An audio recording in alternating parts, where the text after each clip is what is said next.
नमस्कार मुलांनो, आपण शिकत आहोत इयत्ता 10वी भाग 1 मधील आपलं जे 6वं प्रकरण आहे सांख्यिकी, हे प्रकरण आज आपण अभ्यासणार आहोत. तर चला मग मुलांना आपण त्याच्या अभ्यासाला सुरुवात करूया. आणि बघा, सांख्यिकी या प्रकरणामध्ये आपण काय शिकणार आहोत. तर सांख्यिकी या प्रकरणामध्ये आपण केंद्रीय प्रवृत्तीचे परिमाणक तसेच वर्गीकृत वारंवारता सारणीवरून मध्यक, बहुलक तसेच सांख्यिकी माहितीच्या आलेखाद्वारे सादरीकरण, आयतलेख, वारंवारता, बहुभुज आणि वृत्तालेख इत्यादींचा जो अभ्यास आहे तो आपण या पाठामध्ये करणार आहोत. बघा, मागील इयत्तेमध्ये सुद्धा आपण याचा थोडक्यात जो अनुकरण आहे किंवा थोडक्यात जो सराव आहे तो आपण केला होता. आता नेमकं इथे त्याचं स्पष्टीकरण काय आहे ते देखील आपण इथे घेणार आहोत. तर बघा, इथे आपल्याला मानवी जीवनात सांख्यिकी अनेक शाखांमध्ये काय दिसत आहे, तर शाखात उपयुक्त ठरते, जसे शेती, अर्थशास्त्र, वाणिज्य, औषधशास्त्र, वनस्पतीशास्त्र, जैवतंत्रज्ञान, भौतिकशास्त्र, रसायनशास्त्र, शिक्षणशास्त्र, समाजशास्त्र आणि व्यवस्थापन इत्यादींचं काय करत आहोत. आपल्याला इथे बघा, आपल्याला जे चित्र आहे ते इथे आपल्याला दिसत आहे. बघा, हे औषधशास्त्र आहे, वनस्पतीशास्त्र आहे, जे आपल्याला चित्रांद्वारे दिसत आहे. तर अशा प्रकारे हे सगळ्या शास्त्रांचा जो अभ्यास आहे तो अगदी बारकाईने केला जातो. शिक्षणशास्त्र आहे, व्यवसायशास्त्र आहे. बघा, तर अशा पद्धतीने आपण चित्राद्वारे बघितलेलं आहे. इथे जे काही भौतिकशास्त्र, रसायनशास्त्र, शिक्षणशास्त्र, समाजशास्त्र दिलेलं होतं ते आपण चित्राद्वारे सुद्धा इथे बघितलेलं आहे.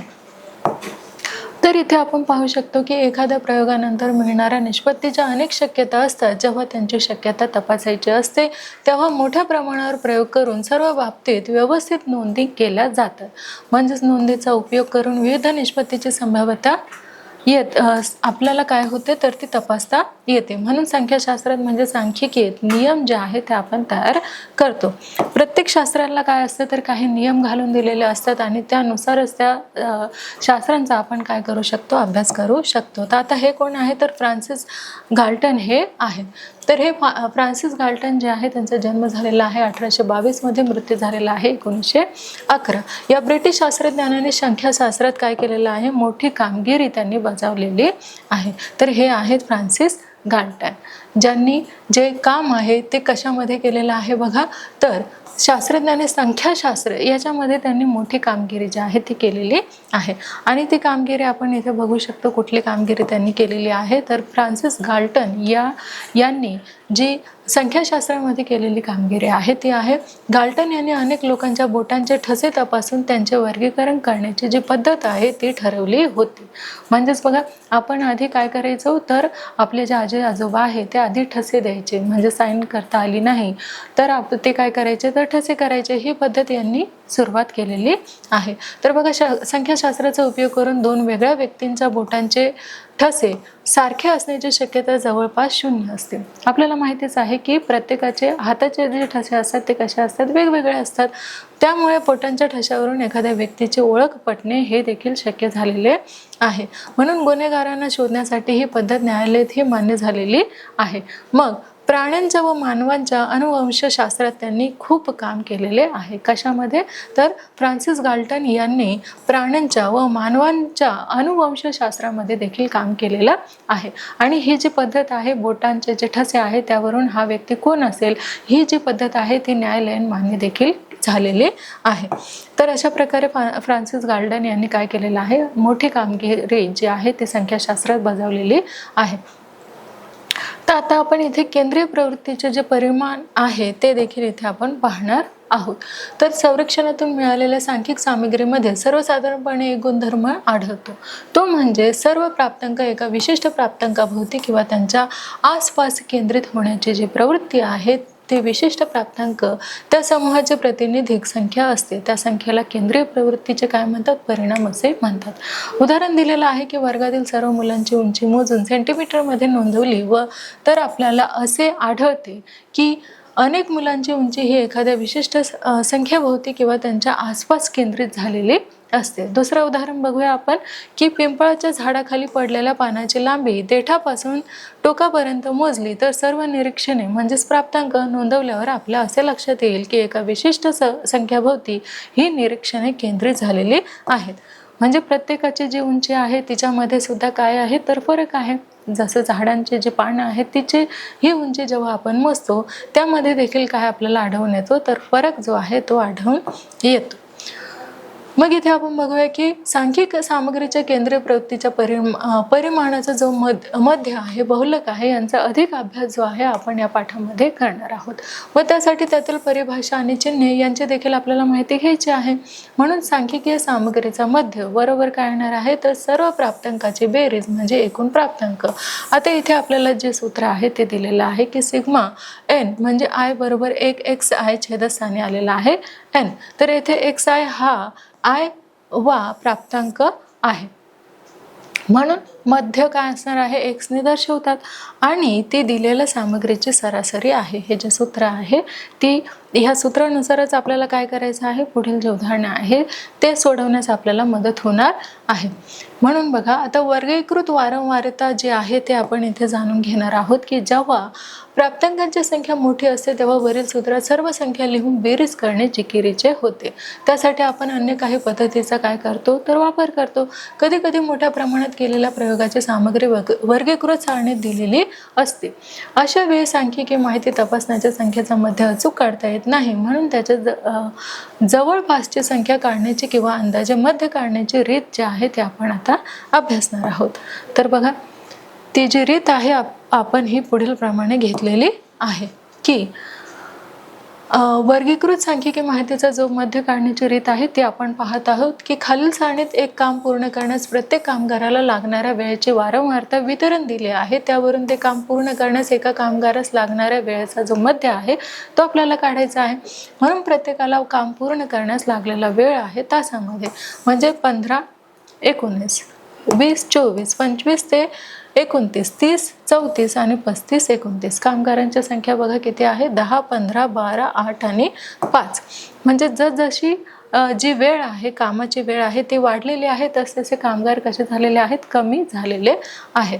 म्हणजे जे उकल जे आहे आपण अशा पद्धतीने करून घेतलेले आहे की पहिल्या स्तंभात वर्ग लिहिलेले आहे. हे सगळे काय आहेत वर्ग आहेत. किती वेळा तर 7, 15 ते 19, 20 ते 24, 25 ते 29, 30 ते 34 आणि 35 ते 39 हे आहे एकूण. मग वर्गमध्ये आपण त्याचा काढलेला आहे. वर्गमध्ये या साईनने आपण एक साईनने दाखवतो तो आहे 17, 22, 27, 32 आणि 37. दुसरा आहे FI म्हणजे वारंवारता कामगारांची जी संख्या आहे ते आपण इथे दर्शवलेली आहे की 10, 15, 12 आणि 8, 5 सिग्मा FI बरोबर किती त्याची बेरीज आपण केलेली आहे 50 आलेली आहे. त्यानंतर जो वर्गमध्ये आहे तो देखील आपण इथे काढून घेतलेला आहे की वर्गमध्ये गुणिले काय आहे वारंवारता म्हणजे XI FI त्याची जी गुणाकार आहे तो आपण करून घेतलेला आहे 17 आहे 170. त्यानंतर 22, 15 किती होणार आहे 330. मग 27 गुणिले 12 बरोबर 324 झालेले आहे.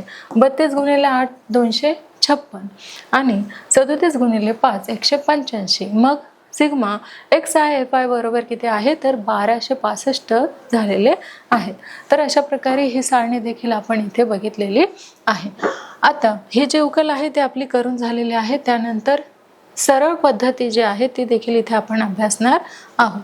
तर मुलांना आपण आपलं जे प्रकरण आहे सांख्यिकी हे प्रकरण पाहत होतो आणि या प्रकरणामध्ये बघा आपण मध्य म्हणजेच काय तर x बार बरोबर सिग्मा XI FI छेदस्थानी काय आहे n आहे बरोबर किती येणार आहे तर 1265 जी आपण बेरीज केली होती ती आणि छेदस्थानी n ची जी बेरीज केली होती ती येणार आहे. बघा आपण 50 ला काय केलेलं आहे 1265 ने भागितलेलं आहे आणि आपलं उत्तर आलेलं आहे 25.3. म्हणजेच इथे काय येणार आहे सिग्मा FI बरोबर n येणार आहे. म्हणजेच एका कामगारास काम पूर्ण करण्यास लागणारा वेळेचा जो मध्य आहे तो आपण काढलेला आहे. किती आहे तो तर 25.3 एवढा आहे. आता बघा पुढचे आणखी काही उदाहरणे जे आहेत ते देखील आपण इथे पाहणार आहोत आणि ते उदाहरण असे आहे की खालील सारणीत 25 विद्यार्थ्यांच्या चाचणी परीक्षेच्या गुणांची टक्केवारी दिली आहे. त्यावरून गुणांच्या टक्केवारीचा जो मध्य आहे तो आपल्याला काढायचा आहे. तर बघा गुणांची जी टक्केवारी आहे ते आपण इथे पाहूयात की 20 0 पासून 20 पर्यंत आहे, 20 40 आहे, 40 ते 60 आहे, 60 ते 80 आणि 80 ते 100 एवढी गुणांची टक्केवारी आहे. मग विद्यार्थ्यांची संख्या बघा किती आहे, 3 आहे, 7 आहे, 15 आहे, 20 आहे आणि 5 एवढे आहे. मग त्याचे उकल आपण करून घेतलेले आहे बघा. पायऱ्याच्या आधारे खालील सारणी जी आहे ते आपण तयार करून घेतलेली आहे. तर वर्ग म्हणजे गुणांची टक्केवारी येणार आहे. त्यानंतर वर्गमध्य म्हणजे XY येणार आहे आणि वारंवारता विद्यार्थी म्हणजे FI येणार आहे. त्यानंतर वर्गमध्य गुणिले वारंवारता म्हणजे दोघांचा काय येणार आहे, गुणाकार येणार आहे. मग 20 ते 0 ते 20 असणारे विद्यार्थी 10 आहे, 3 आहे. मग दारिद्र्य किती आलेले आहे, 30. 20 ते 40 गटातील विद्यार्थी किती आहेत, 30 आहे, 7 आहे. 30 7 किती, तर 210. त्यानंतर 40 ते 60 या गटात येणारे विद्यार्थी किती आहे, 50 आहेत. 50 15 किती झालेले आहे, 750. त्यानंतर 780 60 ते 80 या दरम्यान येणारे विद्यार्थी किती आहेत, तर 70 आहेत. मग इथे विद्यार्थ्यांची संख्या किती आहे, तर ते 20 आहे. मग 70 गुणिले 20 आपण केलेलं आहे, 7 दुणे 14 आणि हे दोन्ही जे शून्य आहे ते आपण इथे घेतलेले आहे. किती आलेले आहे, तर 1400 आलेले आहे. त्यानंतर 80 ते 100 ही जी टक्केवारी आहे ती 90 मुलांना मिळालेली आहे. किती मुलांना, तर 5. मग आपल्याला 90 गुणिले 5 करायचे आहे. किती आलेले आहे, 450 आलेले आहे. मग आपण N बरोबर सिग्मा FI यांचे आपण इथे काय करणार आहोत, तर बेरीज करणार आहोत. मग बघा याची जी बेरीज आहे ते किती आलेले आहे, तर 50 आलेले आहे. त्यानंतर आपण याला देखील आपल्याला काय करायचं आहे, बेरीज करायची आहे. म्हणून सिग्मा XI FI बरोबर किती आलेलं आहे, तर 2840 हे आलेलं आहे. मग त्यानंतर आता आपण सूत्राचा वापर करून काय करणार आहोत, तर जी बेरीज आलेली आहे ती सूत्रांमध्ये आपण टाकणार आहोत. तर बघा x बार बरोबर काय आहे, सिग्मा XI FI छेदस्थानी आहे सिग्मा FI. आपण किमती टाकलेल्या आहे 2840 छेद 50. 50 ने आपल्याला 2840 ला भागितलेला आहे. आपला जो भागाकार आहे तो आलेला आहे 56.8. मग गुणाच्या टक्केवारीचा जो मध्य आहे तो किती आलेला आहे, तर तो जो मध्य आहे तो आलेला आहे 56.80 म्हणजेच 8 एवढा आलेला आहे. आता पुढचं देखील आपण इथे उदाहरण जे आहे ते सॉल्व्ह करणार आहोत की मागील उन्हाळ्यात महाराष्ट्रातील 30 शहरातील एका दिवसाचे कमाल तापमान 0° मध्ये खालील सारणी दिली आहे. त्यावरून कमाल तापमानाचा मध्य आपल्याला काढायचा आहे. मग बघा कमाल तापमान 24 ते 28 आहे, 28 ते 32, 32 ते 36 आणि 36 ते 40 तसेच 40 ते 44 असे कमाल तापमान आहे. मग शहरांची संख्या बघा 4 आहे, 5 आहे, 7, त्यानंतर 8 आणि 6 अशा प्रकारे शहरांची संख्या आपण घेतलेली आहे. त्याची उकल जी आहे आपण ती याप्रमाणे करणार आहोत. तर बघा आपण इथे जी सारणी तयार केलेली आहे ते अशा पद्धतीने तयार केलेली आहे की वर्ग तापमान अंश सेल्सिअसमध्ये, वर्ग मध्य आहे XI आणि वारंवारता शहरांची संख्या आपण FI ने दाखवणार आहोत आणि XI आणि FI चा आपण काय करणार आहोत, तर गुणाकार करणार आहोत. आणि ते कशामध्ये लिहिणार आहोत, वर्गमध्ये गुणिले वारंवारतामध्ये लिहिणार आहोत. मग बघा वर्ग तापमान 0° म्हणजे 24 ते 28 दरम्यान किती आहे, तर 26 आहे आणि शहरांची संख्या किती आहे, 4. मग 26 गुणिले 4 किती होतात, तर 104 एवढे होतात. त्यानंतर 28 ते 32 मधली जी संख्या आहे ती किती आहे, तर ती 30 आहे आणि शहर किती आहेत, तर 5 आहे आणि 30 गुणिले 5 किती होतात, तर 150 हे आलेलं आहे आपलं 150. त्यानंतर इथे 32 ते 36 या दरम्यान असणारी जी संख्या आहे ती किती आहे, वर्गमध्य 34 आहे आणि मग त्याला आपल्याला कशाने गुणायचं आहे, 7 ने. किती येईल, 34 गुणिले 7 बरोबर 238 येणार आहे. मग आता 36 ते 40 या दरम्यान असणारी जी संख्या आहे वर्गमध्ये आहे ती किती आहे, तर 38 आहे आणि शहराची संख्या आहे 8. आता आपल्याला 38 गुणिले काय करायचे आहे, 8 गुण करायचे आहे, 304 येणार आहे. आता 40 ते 44 मधील जी संख्या आहे ते आहे 42 आणि ते शहरांची संख्या किती आहे, 6. मग 42 गुणिले 6 केलं आपण, किती आलेलं आहे, 252 आलेलं आहे. आता आपल्याला ह्या सगळ्या संख्यांची FI ची काय करायची आहे, बेरीज करायची आहे. म्हणून सूत्र काय आहे बघा, N बरोबर सिग्मा FI बरोबर किती येणार आहे, ह्या सगळ्यांची बेरीज आपण केलेली आहे 30 आलेली आहे। त्यानंतर आपल्याला वर्गामध्ये गुणिले वारंवारता म्हणजे XI आणि FI ची देखील काय करायचे आहे, बेरीज करायची आहे। म्हणून इथे आपण या सगळ्यांची बेरीज केलेली आहे, म्हणजे सिग्मा XI FI बरोबर किती आलेला आहे, तर 1048 एवढा आलेला आहे। आता आपल्याला काय करायचं आहे, तर सूत्र घेऊन त्या सूत्रामध्ये आपल्याला ही जी बेरीज आहे ती टाकायची आहे आणि त्याचा भागाकार करून घ्यायचा आहे। तर बघा अशा प्रकारे आपण काय केलेलं आहे की मध्य x बार बरोबर काय आहे, तर सिग्मा XI FI छेदस्थानी काय येणार आहे, तर सिग्मा FI। मग त्याची जे किमती आहे ते आपण टाकलेले आहे 1048/30। 30 ने आपण 1048 ला काय केलेलं आहे, भागितलेलं आहे। आपलं उत्तर काय आलेलं आहे, तर 34.9 अंश सेल्सिअस आलेलं आहे। आता पुढचं देखील आपण उदाहरण घेऊया आणि ते उदाहरण आहे की आता 10वीच्या 50 विद्यार्थ्यांनी रोजच्या अभ्यासासाठी व्यतीत केलेले तास व विद्यार्थी संख्या यांची वारंवारता वितरण सारणी दिलेली आहे। त्यावरून विद्यार्थ्यांनी अभ्यासासाठी दिलेल्या वेळेचा मध्य सरळ पद्धतीने काढायचा आहे। आणि बघा सारणी आपल्याला इथे दिलेली आहे आणि ती सारणी अशी आहे की वेळ तासामध्ये आहे 0 ते 2 तास, त्यानंतर 2 ते 4 तास, 4 ते 6 तास, 6 ते 8 तास आणि 8 ते 10 तास। विद्यार्थ्यांची संख्या पाहूया, 7, 18, 12, 10 आणि 3 अशा प्रकारे विद्यार्थ्यांची संख्या दिलेली आहे। आता आपल्याला काय करायचं आहे, तर इथे त्याची उकल करून घ्यायची आहे। मग आपल्याला माहितीच आहे की वर्ग म्हणजेच वेळ आहे, त्यानंतर वर्गमध्य म्हणजे XI आहे आणि वारंवारता शहराची जी संख्या आहे ती काय असणार आहे, FI आणि त्यानंतर वर्गमध्य गुणिले काय येणार आहे, वारंवारता येणार आहे म्हणजे FI आणि XI यांचा काय करायचा आहे, गुणाकार करायचा आहे। मग 0 ते 2 दरम्यानचा वर्गमध्ये काय येणार आहे, 1 आणि शहरांची जी संख्या आहे ती किती आहे, 7। मग 7 1 7 आपण इथे घेतलेली आहे। 2 ते 4 मधील जी संख्या आहे वर्गमध्ये आहे तो किती येणार आहे, 3 येणार आहे। आणि मग शहरांची संख्या किती आहे, 18, तर 18 ते 3 किती, तर 54।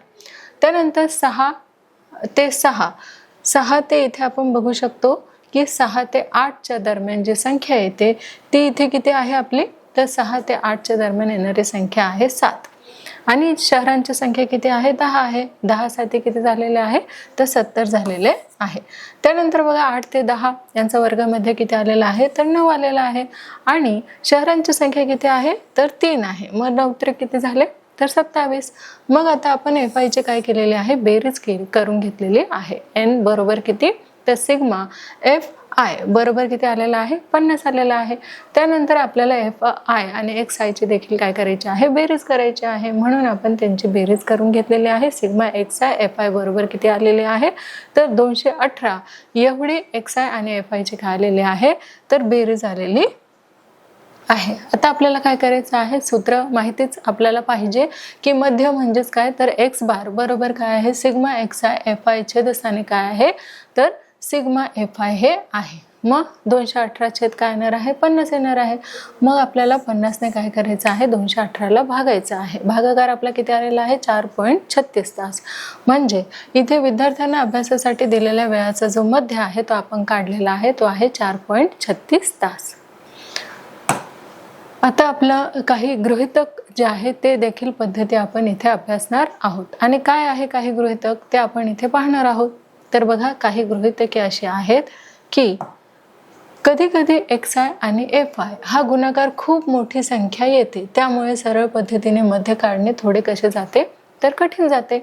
मग त्यासाठी आपण आणखी एक पद्धती म्हणजे ती कुठली, तर गृहीत मध्य पद्धती ही देखील आपण काय घेणार आहोत, तर जाणून घेणार आहोत। कुठली पद्धती, तर गृहीत मध्य पद्धती। मग या पद्धतीने मध्य काढताना लहान संख्येची बेरीज व भागाकार केल्यामुळे काम कसे होते, सोपे होते। उदाहरणार्थ 40, 42, 43, 45, 47, 48 हे प्राप्तांक आहे, त्यांचा मध्य काढायचा आहे। मग या उदाहरणातील संख्याचे निरीक्षण केल्यास आपल्या असे लक्षात येते की या सामग्रीचा मध्य काय आहे, 40 पेक्षा जास्त आहे। म्हणून आपण 40 ही संख्या मध्य मानू, हा गृहीतक मध्य आहे। म्हणून काय होणार आहे बघा, 40 वजा 40 बरोबर किती येणार आहे, 0। 42 वजा 40 किती आलेले आहे, तर 2। 43 वजा 40 3 आलेले आहे। 45 वजा 40 बरोबर 5 आलेले आहेत। 47 वजा 40 किती आलेले आहेत, तर 7। 48 वजा 40 8 हे आलेले आहे। मग याच्यातील फरक बघा, ह्यातील जे फरक पहा आणि त्यांना काय म्हटलं जातं तर विचलन असे म्हटलं जातं। मग त्याचा मध्य आता आपण काढूया। तो 40 या मानलेल्या गृहीत मध्यात मिळालेला आपल्याला सामग्रीचा मध्य मिळतो। कशामध्ये मिळतो तर 40 या गृहीतकात। आता तो आपण पुढील प्रमाणे पाहूया। काय आहे की मध्य बरोबर काय आहे तर गृहीतक मध्य अधिक काय येणार आहे, गृहीत मध्यापासून विचलनांचा मध्य येणार आहे। म्हणून x बार बरोबर किती तर 40 अधिक आपण ज्यांचे वजाबाकी करून घेतली होती त्या संख्या आपल्याला लिहायची आहे। म्हणून लिहिलेलं आहे आपण 0 अधिक 2 अधिक 3 अधिक 5 अधिक 7 अधिक 8। छेदस्थानी बघा जेवढ्या संख्या आहे तेवढे आपण काय घेतलेले आहे ते नंबर घेतलेले आहे। बघा 1 2 3 4 5 6 म्हणून छेदस्थानी किती घेतलेले आहे आपण 6। मग बरोबर काय येणार आहे 40 यांची बेरीज आपण केलेली आहे, किती आलेली आहे 25। छेदस्थानी किती आलेले आहे तर 6 बरोबर 40 अधिक काय येणार आहे 4 1/6 बरोबर यांचा भागाकार आपण करून घेतलेला आहे 44 1/6 हे आलेलं आहे। म्हणजेच गृहीत मध्यासाठी ए गृहीतक मध्यापासूनच्या विचलनासाठी डी आणि विचलनाच्या मध्यासाठी डी हे चिन्ह जे आहे ते मानून x बार बरोबर ए अधिक डी हे सूत्र आपल्याला मिळालेले आहे। बघा सूत्र जे आहे ते आपल्याला लक्षात ठेवायचं आहे। काय आहे तर x बार बरोबर ए अधिक डी हे जे सूत्र आहे ते आपल्याला इथे लक्षात ठेवायचं आहे। आणि ते असे सूत्र आहे की आता इथे आपण पाहू शकतो की हे जे उदाहरण आहे ते आपण गृहीतक मध्य म्हणजे 43 घेऊन करून पाहणार आहोत। मग प्रत्येक प्राप्तांकातून 43 वजा आपल्याला करायचे आहे आणि म्हणजेच गृहीत मध्यापासूनचे आपल्याला काय मिळवायचे आहे विचलन मिळवायचे आहे। म्हणून 40 वजा 43 वजा 3 आलेले आहे। मग 42 वजा 43 प्रत्येक संख्येतून आपल्याला काय करायचं आहे 43 ही संख्या जी आहे ती मायनस करायची आहे। मग बघा गृहीत मध्यापासून विचलनाची जी बेरीज आहे ती आपल्याला किती मिळालेली आहे तर ती वजा 3 वजा 1 अधिक 0 अधिक 2 अधिक 4 अधिक 5 बरोबर त्याची बेरीज किती केलेली आहे तर 7 आलेली आहे। मग आता जे सूत्र आहे आपले x बार बरोबर a अधिक d बार। मग सूत्रामध्ये आपण किमती टाकून घेऊया 43 अधिक कंसामध्ये 7/6 येथे एकूण विचलने किती आहेत तर 6 आहेत। मग 43 अधिक 1 पूर्णांक 1/6 किती आलेले आहेत बघा तर 44 1/6 आलेलं आहे। 44.1/6 हे आपण घेतलेलं आहे। त्यानंतर बघा आपल्या लक्षात येते की याप्रमाणे गृहीत मध्ये जे आहे ते वापरून उदाहरण सोडवल्यास आकडेमोड कमी होते। तसेच प्राप्तांकातील किंवा सोयीची अन्य कोणतीही संख्या गृहीत मध्ये मानली तरी सामग्रीचा मध्य जो आहे तो बदलत नाही। मग आता आपण दिलेल्या वारंवारता सारणीसाठी ही पद्धत कशी वापरता येते हे एका उदाहरणाने आपण अभ्यासणार आहोत। आणि उदाहरण बघूया आपलं काय आहे तर 100 भाजी विक्रेत्यांच्या रोजच्या विक्रीची वारंवारता सारणी खाली दिली आहे। गृहीत मध्य पद्धतीने दैनंदिन विक्रीचा जो मध्य आहे तो आपल्याला काढायचा आहे। आणि बघा त्यासाठी सारणी देखील दिलेली आहे की दैनंदिन विक्री जी आहे रुपयामध्ये आहे 1000 ते 1500, 1500 ते 2000, 2000 ते 250, 2500 आणि 2500 ते 3000 अशा प्रकारे काय आहे दैनंदिन विक्री रुपयामध्ये आहे। त्यानंतर विक्रेत्यांची संख्या बघा 15, 20, 35 आणि 30 एवढी आहे। आता याची उकल आपण करून घेऊयात की गृहीत मध्य ए बरोबर किती आहे 2250 घेऊ। मग डी आय बरोबर किती एक्स आय वजा आपल्याला ए करायचं आहे म्हणजे हे विचलन आपल्याला घ्यायचं आहे। म्हणून वर्ग दैनंदिन विक्री रुपयामध्ये जी वर्गामध्ये काय आहे एक्स आय त्यानंतर डी आय बरोबर एक्स आय वजा काय करायचं आहे ए। मग एक्स आय वजा 2250।